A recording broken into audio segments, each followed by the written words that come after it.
देखो, तो आज जो स्टार्ट करेंगे अपन, चैप्टर नंबर कौन सा होगा अपना 2,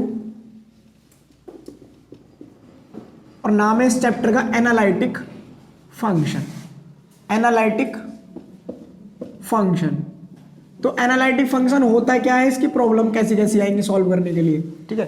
तो डिफरेंशियबिलिटी तो सभी ने पढ़ी थी कि अगर कोई भी फंक्शन, ठीक है ना, कि जो भी अपने पास फंक्शन होगा एक्स वाई का हो, एक्स वाई जेड का, जितने वेरिएबल का, अपने डोमेन मतलब जिस भी डोमेन पर वो डिफाइन किया गया है वो डेरिवेटिव रखता है, डेरिवेटिव एग्जिस्ट करते हैं और डिफरेंशिएबल है, तब उस फंक्शन को अपन नाम दे दें एनालिटिक फंक्शन। तो ये किससे रिलेटेड है, डेरिवेटिव से ही रिलेटेड है। तो इसकी डेफिनेशन पहले पूछता नहीं है लेकिन फिर भी लिख लेंगे, यहां लिखेंगे एनालिटिक फंक्शन होता क्या है अपने पास, पहला हेडिंग एनालिटिक फंक्शन। तो यहां डिफाइन कर लेंगे, लेट कर लेंगे, let f z is a function where z बराबर अपने पास कितना दिया हुआ है यहाँ पर x प्लस आयोटा वाई। कौन सी किताब पढ़ रहे हैं अपन, कॉम्प्लेक्स नंबर्स। तो जो भी अपन यहाँ पे वेरिएबल लेके चलेंगे कॉम्प्लेक्स की फॉर्म में लेके चलेंगे। तो मेरे पास z का फंक्शन है तो z कॉम्प्लेक्स नंबर जैसा है, कॉम्प्लेक्स फॉर्म में लिया हुआ है, ठीक है ना। इज सेड टू बी, क्या कहा जा सकता है इसको, analytic function if it is differentiable, यदि ये क्या होता है अपने पास, डिफरेंशिएबल हो इन दियर डोमेन। दियर का मतलब अपने डोमेन में क्या होना चाहिए, ये डिफरेंशिएबल होना चाहिए, ठीक है ना। तो क्वेश्चन तुमको एनालिटिक प्रूफ करने के लिए ये बातें नहीं दिखाएगा। अब एनालिटिक के लिए डेरिवेटिव तो तुम्हें पता चल गया कि डिफरेंशिएबल होना चाहिए, तो हम क्या कहते हैं एनालिटिक फंक्शन। बट डेरिवेटिव के द्वारा इसको एनालिटिक कैसे प्रूफ करोगे, कैसे दिखाओगे। डेरिवेटिव कब होता है फंक्शन डिफरेंशिएबल, जब उसके डेरिवेटिव एग्जिस्ट करते हैं, मतलब one time derivative, second time derivative अगर एग्जिस्ट कर रहे होते तभी तो हम चेक करते हैं डिफरेंशिएबिलिटी। तो इसका मतलब कहने का इसके डेरिवेटिव भी एग्जिस्ट करें और वो कंडीशन भी सेटिस्फाई कराए जो डिफरेंशिएबिलिटी के लिए होती है। तो पहले इसकी डेफिनेशन लिख लेंगे, फिर अपन लिखेंगे कि एनालिटिक प्रूफ करने के लिए क्या प्रोसीजर लगाने वाले हैं, ठीक है ना। तो इसे लिखो पहले यहाँ तक। तो देखो अगला हेडिंग लगाएंगे एक, इसके अंदर ये थ्योरम पूछी भी गई है, हेडिंग लगाएंगे necessary condition for analyticity. Necessary या नेसेसरीली कंडीशन फॉर एनालिटिसिटी, मतलब कोई फंक्शन एनालिटिक होगा उसके लिए नेसेसरी कंडीशन अपने पास क्या होगी। जैसा रीमान इंटीग्रल में पढ़ाया था, नेसेसरी सफिशिएंट कंडीशन बताई थी ना अलग अलग, कि अपर और लोअर रीमान इंटीग्रल बराबर हो तो रीमान इंटीग्रेबल होता फंक्शन, याद है नहीं। ऐसे यहाँ पे नेसेसरी कंडीशन होती है इसकी। और प्रॉब्लम सॉल्व करने में भी हमने कौन सी यूज की थी, नेसेसरी वाली, सफिशिएंट नहीं करते। तो यहाँ पे भी नेसेसरी क्या होती है, प्रॉब्लम में भी नेसेसरी वाली यूज करेंगे जो रिजल्ट यहाँ बनकर आएगा, ठीक। सबसे पहले लिख रहा हूँ मैंने, मान लिया लेट एफ जेड बराबर u plus iota b, equation number first consider कर ली, is a function of z, ठीक है ना, वेयर जहां पर u and v both are functions of x and y। अब मजबूरी इनका तो x और y का होना, क्योंकि z कॉम्प्लेक्स नंबर है, और कॉम्प्लेक्स नंबर है हम कैसी फॉर्म में लेके चलते हैं z को, x प्लस आयोटा y वाली फॉर्म में, ठीक है। एंड यहाँ पे लिख भी देंगे ये वाली बात, क्योंकि z बराबर अपने पास क्या होता है x प्लस आयोटा y, और z अगर x y का फंक्शन है तो u और v भी किसका फंक्शन होंगे, x और y का, क्योंकि डिफाइन इसी के टर्म में कर रखा है हमने, ठीक है ना। तब इसके लिए कंडीशन क्या बनेगी, तो सबसे पहले इसका डेरिवेटिव निकालेंगे कि डिफरेंशिएशन किसका, 1 का, और विद रेस्पेक्ट टू x, तो f डैश z कितना आएगा बोलेंगे, पार्शियली कर रहे हैं वो भी, पार्शियली 1 का कितना आने वाला बोलो, del u over del x। क्या ये नहीं आएगा, आएगा नहीं। अब कहोगे जेड का भी तो दोबारा होता, तो क्या लिखेंगे उसको, पहले ऐसे लिख दो, del z over del x, क्योंकि एक्स की रेस्पेक्ट है, और यू का कितना हो गया, डेल यू ओवर वी का होगा ना, बहुत सही, plus i del v over del x. अब कहोगे दोनों का ही क्यों कर दिया, अबे यू भी तो एक्स वाई का फंक्शन है, वी भी एक्स वाई का फंक्शन है, और एक्स की रेस्पेक्ट ले रहे हो तो जीरो तो कोई सा भी नहीं होगा, फिर यू का भी होगा उस केस में, और बताओ होगा नहीं होगा? होगा। अबे जब ये फंक्शन एक्स और वाई का है, अगर एक्स और वाई के लिए का डिफरेंशिएशन करते यू फंक्शन ऐसे होता लिखा हुआ, तो तुमने क्वेश्चन करे, इधर सुनो 1 मिनट, ऐसे क्वेश्चन लिखा हुआ होता और मैं partially with respect to x इसको डिफरेंशिएट करता, तब ये 2x और ये 0 हो जाता। क्यों? क्योंकि u फंक्शन इसका था, u का होता नहीं होता, तो यहाँ पे भी तो भी x और y का फंक्शन है, तो b का होगा नहीं होगा? b का भी होगा, x का भी होगा, क्योंकि दोनों ही फंक्शन किसके बोले हमने, यहाँ लिखा ना u and b both are function of x and y। दोनों जब x और y के फंक्शन है तो दोनों ही बार में इसका डिफरेंशिएशन भी होने वाला। और अब z का क्यों कर रहे हैं? क्योंकि z फंक्शन x और y का है। अब f डैश z तो कितना हो गया, f z का डेरिवेटिव, बट इसकी वैल्यू कितनी आएगी, z ये रखा है अपने पास, कहाँ गया, ये रहा, तो z बराबर अपने पास दिया हुआ कितना है, x प्लस आयोटा, और del z over del x कितना मिलेगा फिर 1। अब देख लो ना, इसका 0 हो गया। क्यों? क्योंकि y x y का फंक्शन नहीं है, y खुद z का फंक्शन है, z x एंड y दोनों का फंक्शन है, तो z का तो हुआ, बट x और y तो आपस में एक दूसरे का फंक्शन नहीं है ना, x और y z के फंक्शन है, तो यहाँ x के रेस्पेक्ट तो x का क्या हो गया 1, ये हो गया 0। इसका मतलब del z over del x कितना आने वाला है 1। तो यहाँ से f डैश z कितना आ गया, del u over del x plus iota del v over del x, equation number 1 हो गई, इसको मान लेंगे। तो ठीक है भाई, अब मैं पार्शियली इसका कर रहा हूँ एक बार y की रेस्पेक्ट में। अभी रिजल्ट बना रहे हैं हम, डेरिवेटिव किसका निकालने हैं, डिफरेंशिएशन पार्शियली किसका 1 का, और विद रेस्पेक्ट टू y। अब y की रेस्पेक्ट में अगर पार्शियली किसका करें, इसका डेरिवेटिव फिर f डैश z होगा और z का अगेन होगा, तो f डैश z इंटू में क्या आएगा बोलो 1 नहीं। अब y की रेस्पेक्ट x का 0, i इंटू 1, तो क्या बचेगा इस बार i, तो इस बार क्या आएगा मल्टीप्लाई में iota is equal to del u over del y plus i del v over del y। बोलो सही है या नहीं? क्योंकि u और v दोनों x y के फंक्शन थे, तो u का भी हुआ और v का भी हुआ। अब यहां से अपने पास f डैश z की वैल्यू कितनी आ जाएगी, i को अगर इधर ले जाए, प्लस आयोटा आयोटा कितना हो गया कैंसिल आउट, तो बना डेल v ओवर या f dash z is equal to, मैंने i से डिवाइड और मल्टीप्लाई करा दिया यहाँ पर, तो कितना आने वाला है आई स्क्वायर नीचे बनेगा, और वो आई स्क्वायर कितना होगा -1, तो ऊपर कितना आएगा आई, तो मतलब 1/i किसके इक्वल होता है -i के इक्वल। तो यहाँ से देखो, चाहे इधर समझ लो कि 1/i था, इसको ऐसे लिखा 1/i इंटू आई इंटू ऊपर भी है, तो ये कितना हो गया -1, इसका आंसर मिला -i। तो हम इसको ऐसे लिख सकते हैं नहीं -i और del u over del y plus del v over del y। बोलो सही है या नहीं? सही है। तो और करके क्या इसको ऐसे नहीं लिख सकते, f dash z del v over del y minus iota या प्लस आयोटा करके लिख दो माइनस का del u over del y। बोलो सही है नहीं? अब क्या काम करेंगे, यहाँ से कंपेयर कर लेंगे, दोनों f डैश z की वैल्यू है, इक्वेशन थर्ड कंसीडर कर लो इसको। अगर इक्वेशन थर्ड में देखें और इक्वेशन नंबर सेकंड में देखें, दोनों वैल्यू f डैश z के इक्वल है, तो क्या कर लेंगे, आपस में ये भी इक्वल होंगी, और इक्वल होंगी तो रियल इमेजिनरी पार्ट को क्या कर लेंगे, फिर सेपरेट कर लेंगे। पहले नोट कर लो यहां तक।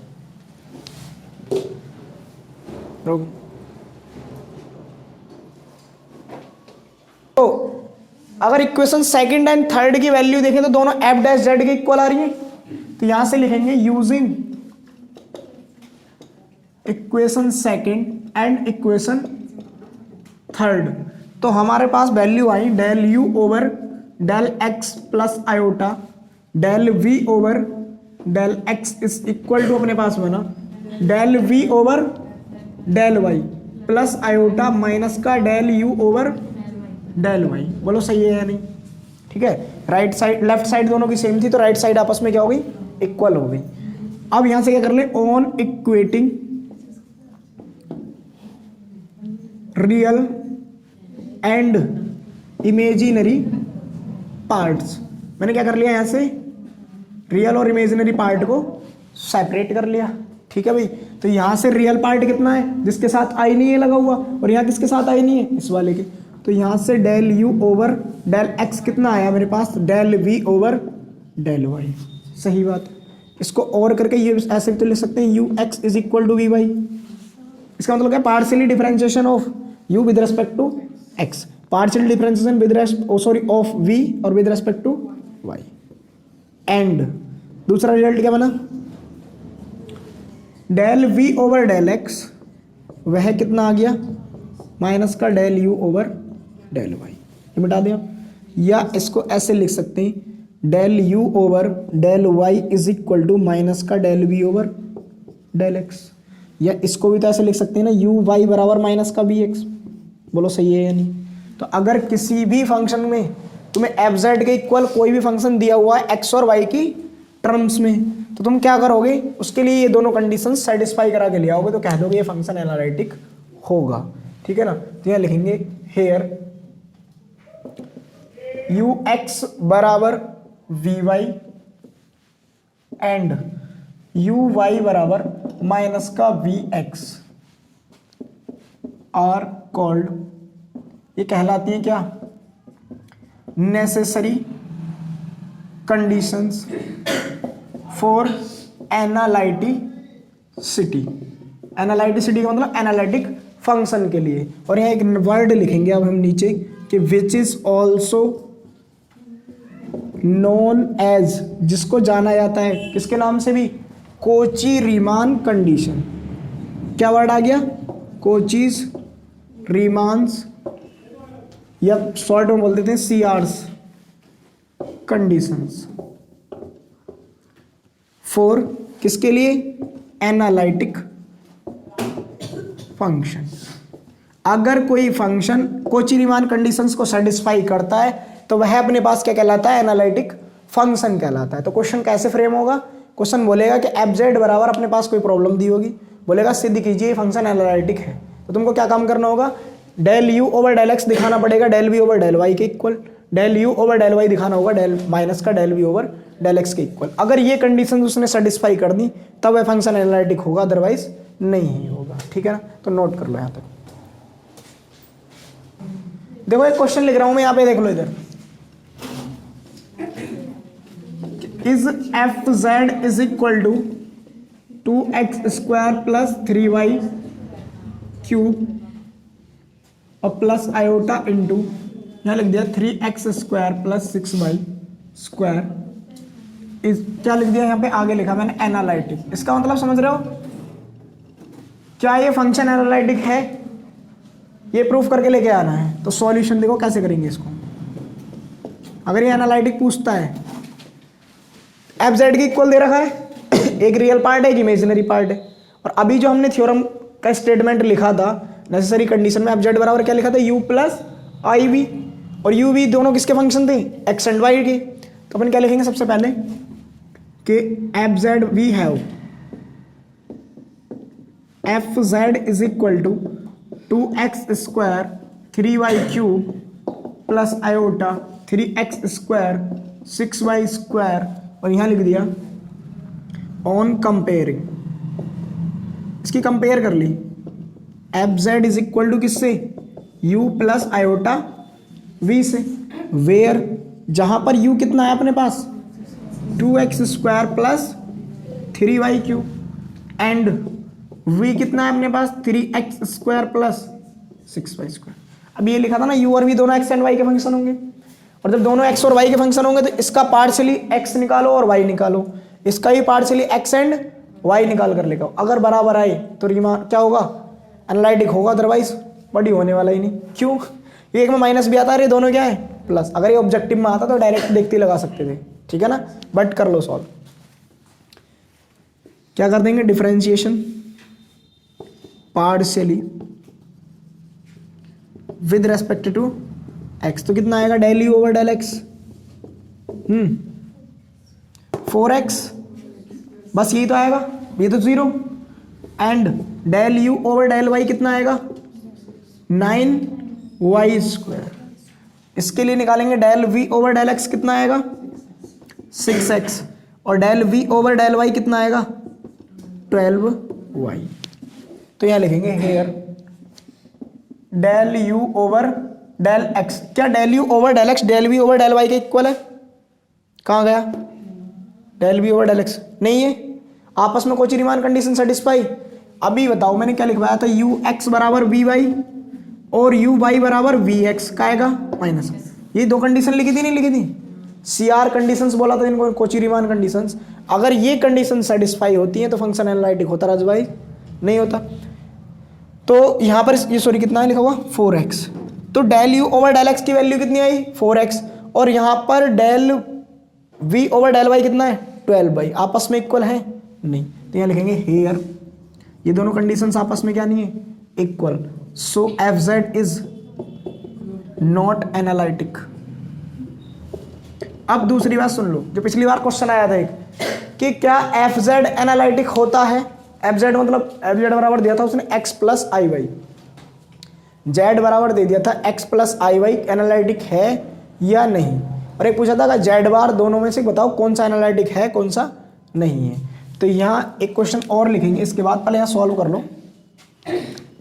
इन्वेस्टिगेट द एनालिटिसिटी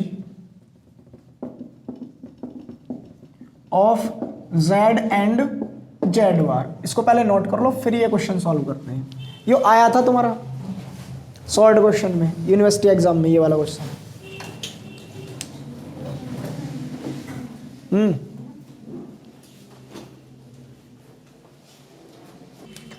तो देखो क्वेश्चन क्या कह रहा है कि इन्वेस्टिगेट मतलब जांच पड़ताल करी, जांच पड़ताल करनी है इसकी एनालिटिसिटी की कि जेड और जेड बार एनालिटिक है या नहीं है। तो सबसे पहले क्या लिख लें अपन, जेड को चेक करते हैं। सॉल्यूशन फॉर जेड बराबर X plus iota Y. Z जो होता है फंक्शन किसका होता है, एक्स और वाई का कॉम्प्लेक्स नंबर है, नहीं भी दे रखा तो नीचे डिफाइन करता हो कि जेड बराबर कितना होता है अपने पास एक्स प्लस आयोटा वाई। अगर इसको एनालिटिक दिखाना है तो इसके पार्शियल डेरिवेटिव्स जो फंक्शन बनेगा जेड बराबर यू प्लस आयोटा वी जैसा, उनके पार्शियल डेरिवेटिव कंडीशन सेटिस्फाई करें कोची रीमान की, तब क्या कहलाएगा ये वो एनालिटिक। जिसको भी एनालिटिक दिखाते हैं तो सबसे पहले किसके बराबर कंपेंसेट कर लें कि यू और वी दो अलग अलग फंक्शन मानो एक्स और वाई के। कहने का मतलब ऑन कंपेयरिंग जेड बराबर यू प्लस आयोटा वी, करेंगे नहीं ऐसे तो करते हैं। ये जेड है तो एफ जेड का फंक्शन तो हो गया, इसको एफ जेड लिख सकते हो नहीं अकेले वो, और ये x plus iota y u plus iota v जैसा हो गया। वेयर जहां u बराबर अपने पास कितना है x, v बराबर कितना है y, तो यहां से इंप्लाइज करके यहीं पे निकाले दे रहा हूं मैं, छोटा सा क्वेश्चन है। Del u over del x 1 and del u over del y 0। यहां पे भी इंप्लाइज करके निकालो del u over del v over del x, वह कितना आएगा 0, और del v over del y बराबर 1। ये दोनों आपस में इक्वल आ गए, क्या यही कंडीशन थी उसकी, और ये दोनों भी आपस में इक्वल आ गए, नॉन नेगेटिव नंबर है, हो गया ना, हो गया। ये लिखेंगे here del u over del x is equal to है del v over del y, that is u x is equal to किसके आ गया वी वाई के। एंड यानी आसान क्वेश्चन, लड्डू बटे थे, मगर कब आया था वो, जब मैंने पेपर दिए थे। ये पता है कितने नंबर का क्वेश्चन था, 8 नंबर का क्वेश्चन।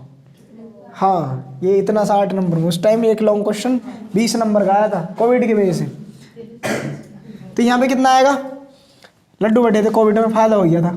अब इसका करेंगे कितना, यहाँ पर एंड इन दोनों की cross multiplication, del u over del y del v over del x के इक्वल है नहीं, ये दोनों वैल्यू 0 ही तो है, या और करके ऐसे तो लिख सकते हो u y is equal to minus का, क्योंकि 0 नॉन नेगेटिव नंबर है, 0 लगाओ या मत लगाओ कोई फर्क नहीं पड़ता। तो इसका मतलब हैंस या हेयर जेड सेटिस्फाइज संतुष्ट करता है किसकी इक्वेशन, कोची रीमान्स इक्वेशंस। तो सबसे लास्ट में अपन क्या लिख देंगे, hence z is a analytic function, analytic function.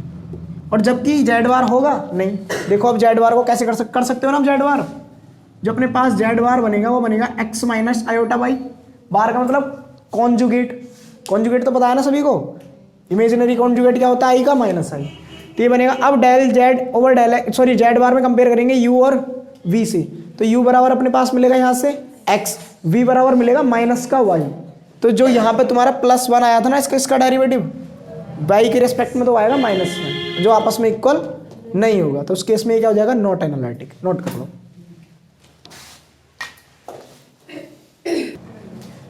देखो इधर एक रिमार्क है इधर, और इस रिमार्क बेस्ड प्रॉब्लम्स हैं जो एग्जांपल्स हैं इसके, कि मैंने लेट कर लिया W बराबर FZ, ठीक है, कोई फंक्शन है, इज अ फंक्शन, और वो किसके इक्वल है, U प्लस आयोटा B के इक्वल है, इज ए फंक्शन, ठीक है ना।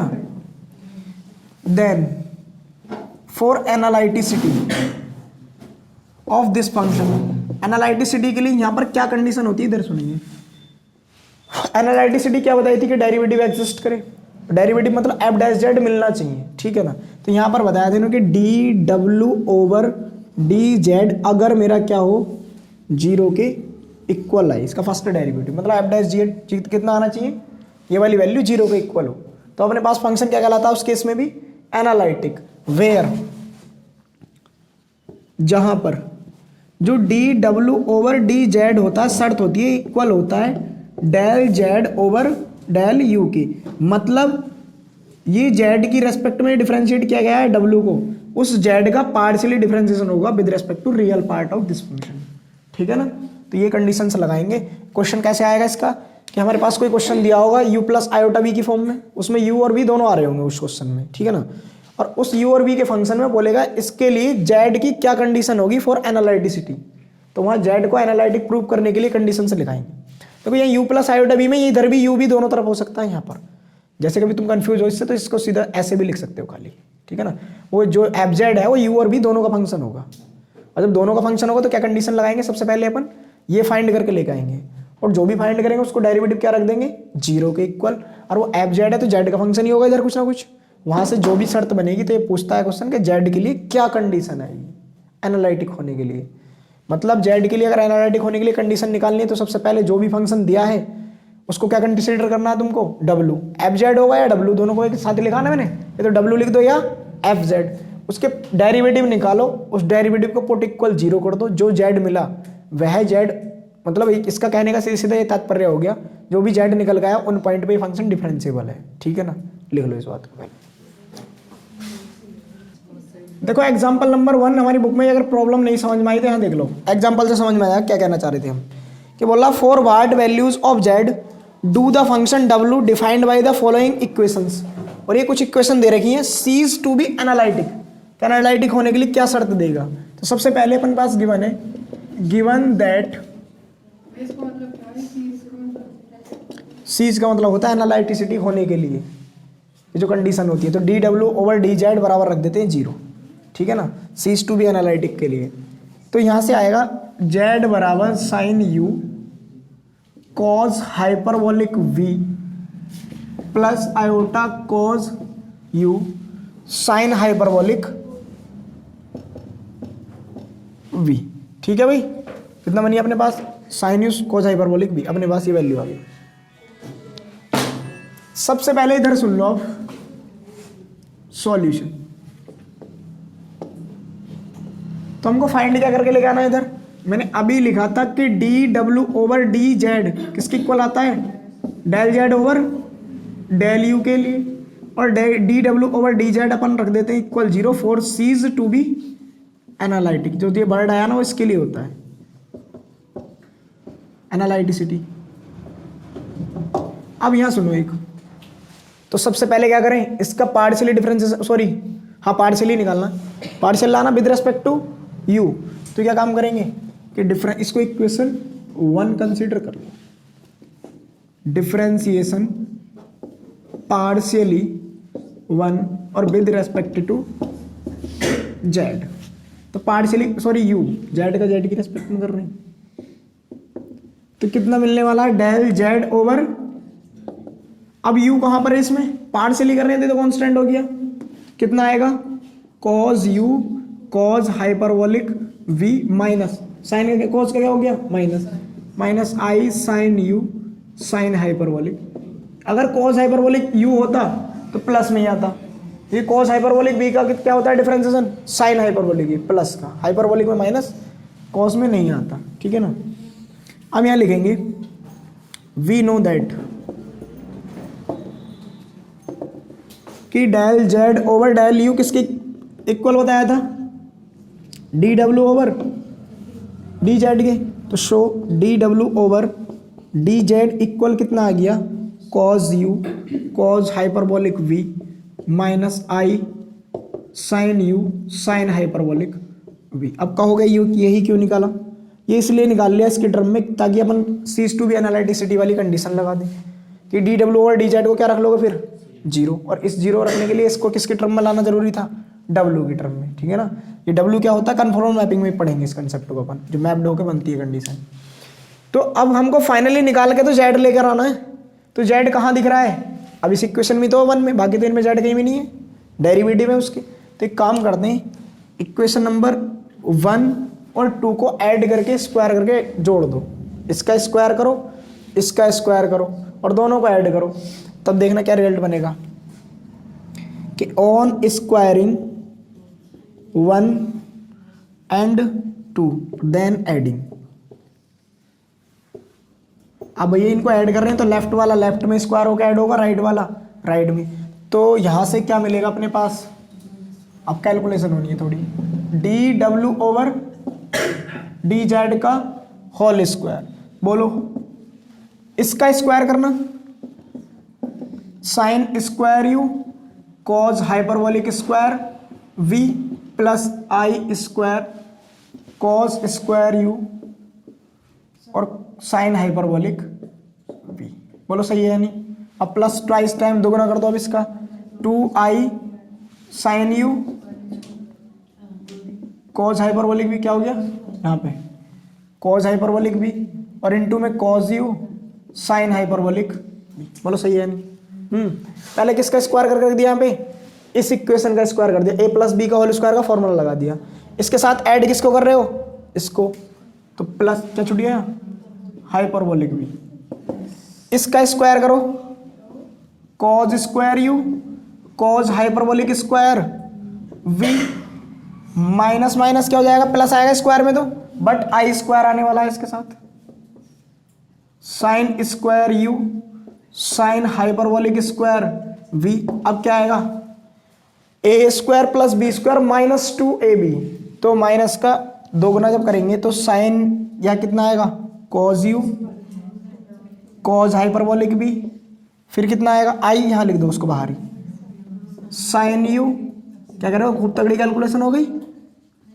अब सुन लो इधर एक मिनट, ये कितना बनेगा अपने पास, माइनस में आएगा ना, cause square u sine hyperbolic square भी, क्योंकि आई स्क्वायर की वैल्यू -1 होती है, और यहाँ कुछ टर्म कॉमन आ रही है, देखो जैसे कि कॉज हाइपरबोलिक स्क्वायर भी कॉज हाइपरबोलिक स्क्वायर वी, बच रहा है sign square you plus cos square you. तो क्या काम करते हैं, यहाँ से कॉज हाइपरबोलिक स्क्वायर वी को कॉमन कर लेते हैं, तो अंदर बचेगा sign square you plus cos square u और कॉज हाइपरबोलिक स्क्वायर वी। बोलो सही है। यहां पर भी माइनस आएगा, यहां पे भी माइनस आएगा, आई स्क्वायर की वैल्यू -1। पहले इन दोनों को सॉल्व कर लिया तो इन्हें अंडरलाइन कर लो। यहां पे क्या कॉमन वर्ड है, साइन हाइपरबोलिक स्क्वायर भी साइन हाइपरबोलिक स्क्वायर भी, अंदर क्या बचेगा, कॉज स्क्वायर यू और साइन स्क्वायर यू, बट किसका कॉमन लेंगे, माइनस का, साइन हाइपरबोलिक स्क्वायर बी। कैसा लिख रहे हैं, ये रिजल्ट यूज करके। यहां पे तो माइनस आएगा ना मल्टीपल में, यहां पर भी माइनस आएगा, तो वो माइनस बाहर लिख दिया, साइन हाइपरबोलिक स्क्वायर भी कॉमन आ गया, अंदर क्या क्या बचा, कॉस स्क्वायर यू और कितना प्लस में साइन स्क्वायर यू, दोनों जगह यू ही तो ना, यहाँ पे भी यू है यहाँ पे भी यू है। अब बचा कौन इससे अलग, ये भी चला गया सॉल्व होके, अपने पास बचे ये दोनों टर्म, एक टर्म ये और एक टर्म ये। अब इन्हें ध्यान से देखो, ये क्या आ रहा है, आई इसमें आ रहा है sine u cos u sine u, आ गए हाइपरबोलिक भी साइन हाइपरबोलिक भी, cos hyperbolic v sine hyperbolic, minus plus cancel out हो गए, इनको क्या करते हैं आपस में कैंसिल।